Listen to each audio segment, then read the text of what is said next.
Bonjour, je suis Anne de l'Atelier des Gourdes.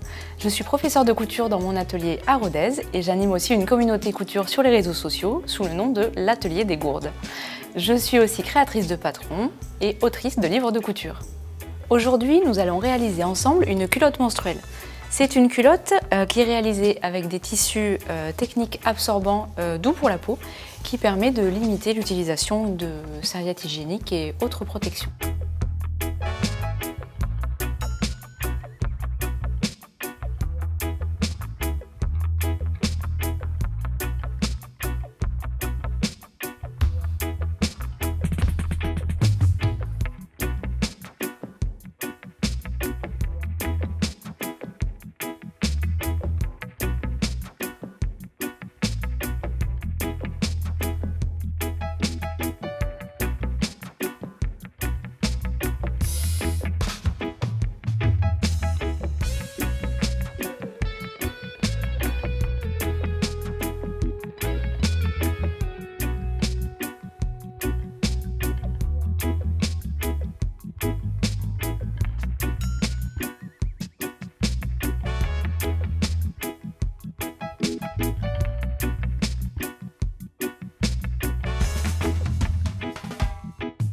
Au niveau de l'élastique que nous allons utiliser, une petite précision.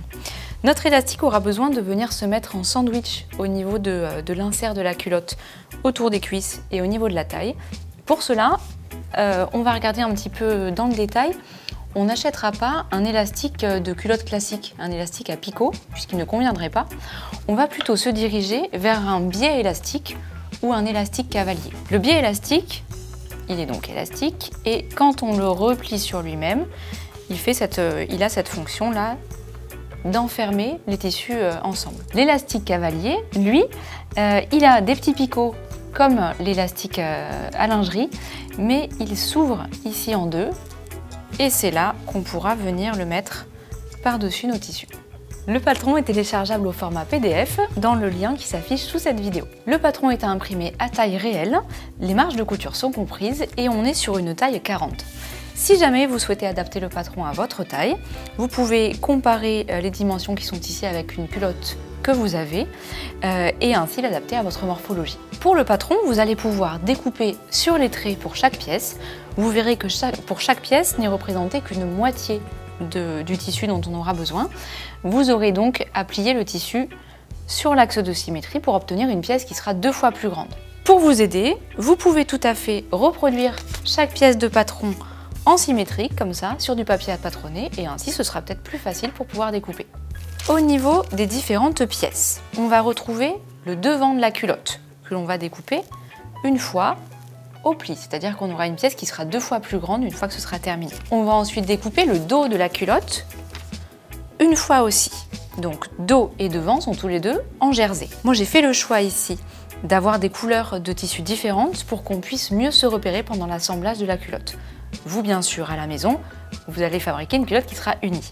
Au niveau du fond de culotte, on va retrouver 3 tissus différents. Le premier, c'est le jersey, c'est celui qui sera à l'extérieur de la culotte. La partie intermédiaire, c'est la partie en pull qui, elle, est imperméable. Et contre la peau, on retrouve la partie en zorn 3D qui, elle, est la partie absorbante.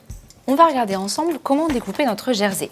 Il est donc plié en deux ici, le long de la lisière, puisqu'on se rend compte que le droit fil de notre jersey, il est parallèle à la lisière. Là, c'est l'endroit où le tissu a été coupé en magasin.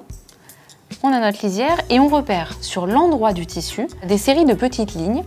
Quand on écarte les tissus, on les voit beaucoup mieux. On voit des lignes qui sont toutes dans ce sens-là. Et ça va être le droit fil de notre tissu. Donc, on va essayer d'installer le pli de notre tissu selon ce droit fil. On replie donc le tissu selon notre droit fil et on installe la partie du pli au niveau du pli du tissu. Et on épingle tout simplement. Il ne faut pas se laisser impressionner par le jersey qui peut être un petit peu glissant, qui aurait tendance à fuir quand on travaille avec. J'épingle d'abord aux extrémités et ensuite je rajoute des épingles ici là où c'est arrondi. On y va pour couper le tissu.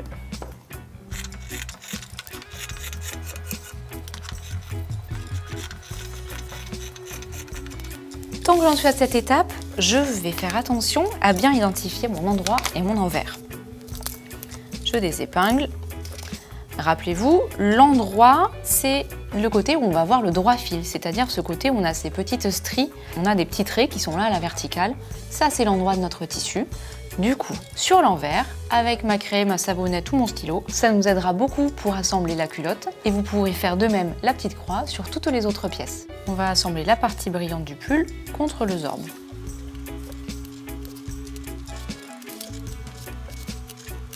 Là, on va se mettre sur un point droit au niveau de la machine à coudre, un point droit très long qu'on va appeler un point de bâti qui va nous permettre de pouvoir coudre ici au plus près du bord avec un point qui n'aura pas vocation à rester.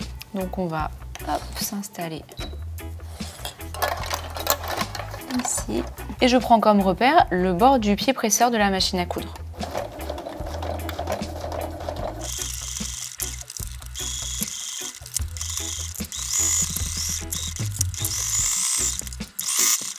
Nos deux couches sont à présent maintenues et on va pouvoir passer à l'assemblage de la culotte. On va assembler le fond de la culotte avec le dos. On va mettre la partie en pull qu'on vient de coudre contre la table. Par-dessus, on va superposer l'envers dos de la culotte, donc la partie où j'ai la croix, à ce niveau-là. Ça ne fait pas du tout la même taille, c'est normal. Et je rajoute l'endroit du fond de culotte par-dessus mon dos. Pas de panique par rapport à la forme des tissus. Pour qu'on soit bien sûr, on a nos deux tissus jersey endroit contre endroit. Et on a notre autre insert là, qui lui est pull contre la table. On y va pour épingler, la technique est très simple. On est sur du jersey, c'est extensible, et on va vraiment s'en servir à notre avantage. Je mets ici les tissus bien bord contre bord, j'épingle. Pareil de ce côté-là. Et ensuite, je viens au milieu, épingler mes tissus, je les fais tous revenir les uns contre les autres. Je les force. C'est du jersey, ça s'étire.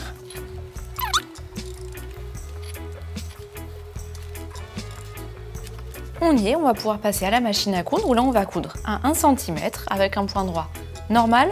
Normal parce que même si on est avec du jersey, c'est pas une couture qui va être soumise à des tensions et qui aurait besoin d'un point élastique. Donc on y va avec un point droit classique à 1 cm et on ne se laisse pas impressionner par l'arrondi.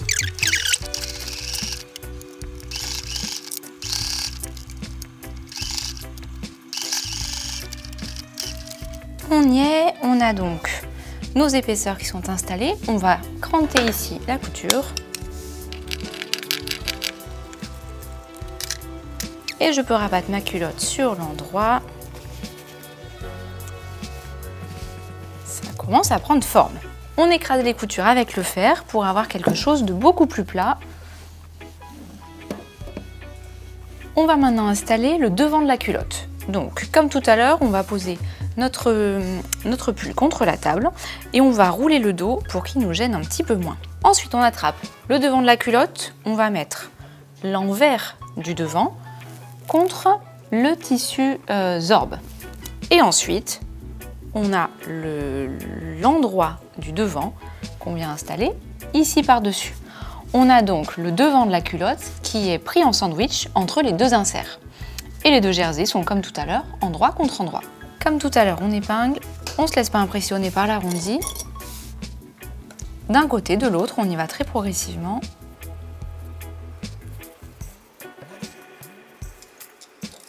Et on passe à la machine.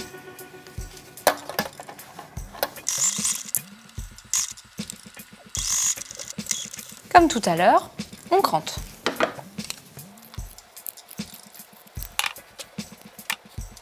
On approche de notre culotte puisque en retournant la culotte sur elle-même, on se retrouve avec le dos, le devant, que l'on va à nouveau repasser pour avoir des coutures bien à plat.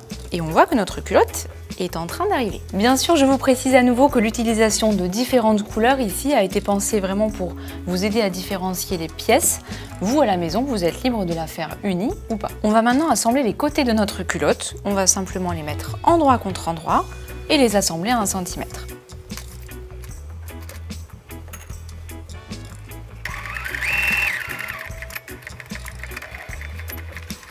Je vais refaire exactement la même chose de l'autre côté.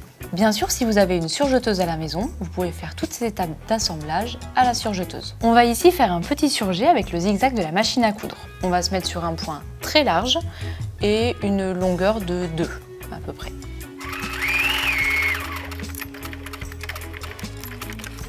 Et on va refaire pareil de l'autre côté. On va à présent mesurer les élastiques. On va avoir besoin d'un élastique pour la taille et de 2 élastiques pour les cuisses. On va les mesurer avec notre mètre ruban, sans les étirer. On va mesurer pour le tour de taille 71 cm d'élastique et pour chacune des cuisses 56 cm. J'ai donc ma taille ici, une cuisse là et je vais mesurer ma deuxième cuisse bien sûr sans étirer l'élastique sinon la mesure serait faussée. Et je vais à présent assembler chaque élastique de manière à former un anneau, endroit contre endroit, donc je les déplie et je les assemble ici à 1 cm. Bien sûr, je fais attention à ne pas avoir vrillé l'anneau pour garder un élastique qui se tienne bien à plat. Je n'oublie pas de remettre le point droit sur ma machine à coudre. Ici, je coupe mes fils et puis je vais couper un petit peu d'élastique pour avoir des angles qui soient bien propres. Comme ça, quand je le replie sur lui-même, on n'a pas de petits angles qui dépassent. On a fait ça pour un premier élastique, on va refaire exactement pareil pour les deux autres. On va à présent épingler notre élastique au niveau de la taille de notre culotte. Le problème, c'est que l'élastique est beaucoup plus court que la culotte. Et ça, c'est tout à fait normal. Du coup, on va prendre des repères qui vont nous permettre de savoir comment étirer et comment faire correspondre élastique et culotte ensemble. J'attrape ici au niveau de ma couture mon élastique, je le tends et j'installe une épingle à l'opposé de ma couture.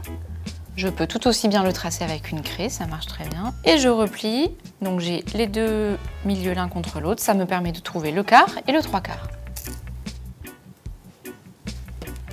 Je fais exactement la même opération au niveau de ma culotte. Je vais la plier comme ça, couture contre couture.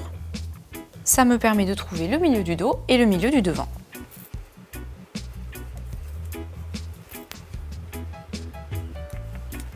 J'ai ainsi 4 repères sur mon élastique, 4 repères sur ma culotte.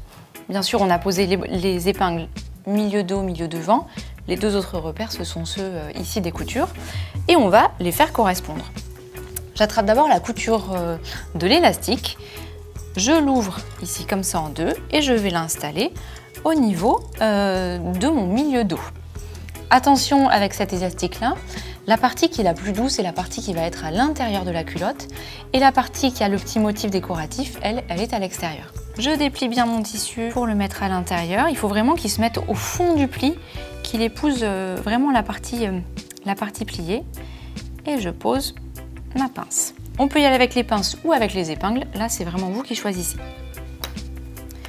Je continue mon petit chemin, l'épingle suivante, je la mets contre la couture suivante. J'ouvre bien mon élastique, couture de côté rabattue vers le dos, je l'installe et je replie. Et je vais reproduire la même opération pour les 4 repères qu'on a ici. À ce stade-là, on peut paniquer un peu, mais c'est pas vraiment la peine. On va reposer des épingles entre nos épingles et ça va nous permettre de tendre l'élastique et d'avoir quelque chose qui sera beaucoup plus régulier. J'attrape ici une épingle d'un côté, une de l'autre et avec mes doigts ici au milieu, je viens trouver un nouveau repère et poser une nouvelle épingle.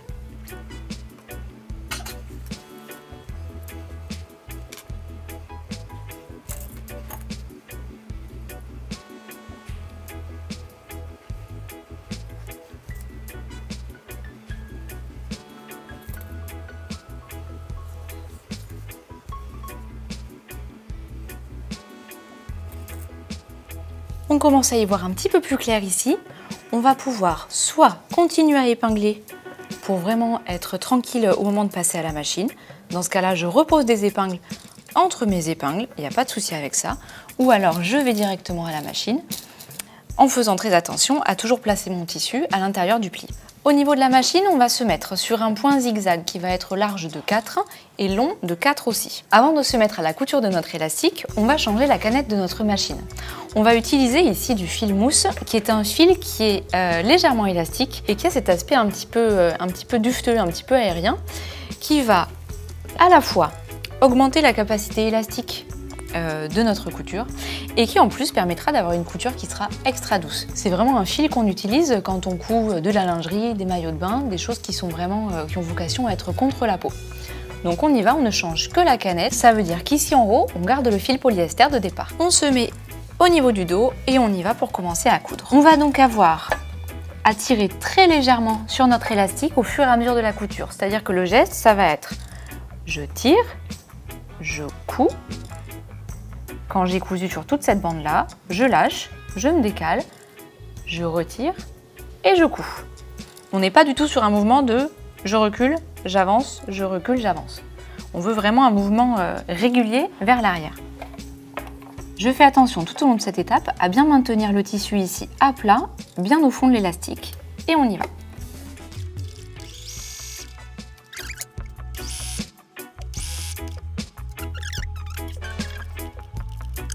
Et on y est, on a terminé la pose de l'élastique au niveau de la taille. On va refaire absolument pareil au niveau de chaque cuisse.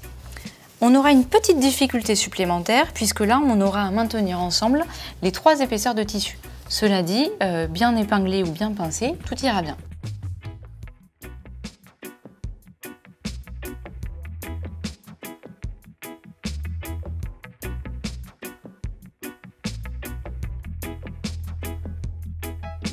Félicitations, vous venez de terminer votre première culotte menstruelle.